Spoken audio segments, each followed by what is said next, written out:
Bienvenidos a la primera feria de universidades que organiza el Colegio Maristas de Valencia. Bueno, y la feria de universidades para nosotras es una gran oportunidad porque podemos conocer posibles universidades para nuestro futuro y nos ayudan un poco a encarrilar nuestras opciones.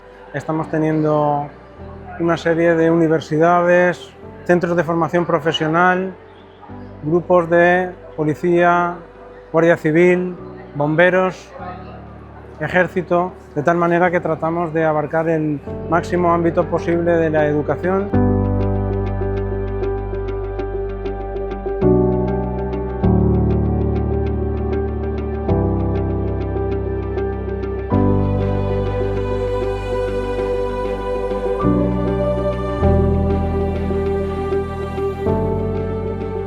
He ayudado también, por ejemplo, a mirar las privadas, que eran algunas posibilidades que algunos pues no tendríamos en mente a lo mejor o sí, y nos ha ayudado a conseguir más información en cuanto a becas o posibilidades sobre doble grados que puedes encontrar en la privada. Consideramos que es una gran oportunidad para encontrar tu interés a largo plazo y la verdad que está muy bien organizado. Pensábamos que iba a ser una charla sin más, pero nos ha sorprendido y nos ha gustado lo de poder ir a cada mesa. Y esta feria nos ha permitido conocer universidades no solo de Valencia, sino de toda España, para poder ampliar nuestro abanico de oportunidades laborales para nuestro futuro. La feria nos ha parecido bastante llamativa a todos los stands, sobre todo a mí, en mi parecer, los de emergencias, porque es a lo que yo quiero dedicarme en un futuro y te lo explican todo bastante bien.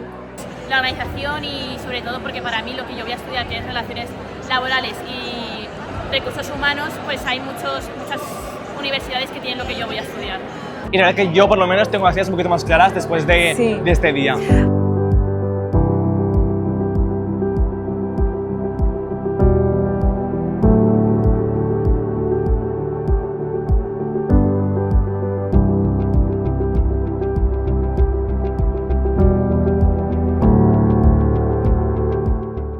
Y poder invitarnos a los padres, ya que en muchas cosas andamos muy perdidos y aunque hay mucha información podemos hacernos con pequeños tips que nos ayuden a focalizarnos en lo que nos interesa. Nuestra misión no solo es una formación académica excepcional, sino también propiciarles momentos, oportunidades, experiencias donde la persona pueda descubrir su talento y su vocación.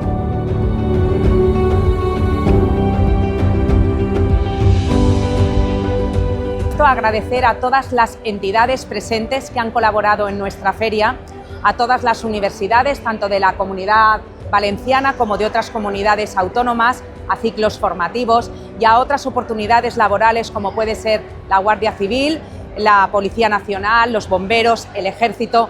Gracias de todo corazón a todos ellos por haber estado aquí alumbrando a nuestro alumnado. Por supuesto, a todos los patrocinadores, a todos los colegios e institutos que han venido de fuera y, por supuesto, a nuestro alumnado y a las familias por mostrar tanto cariño en este evento.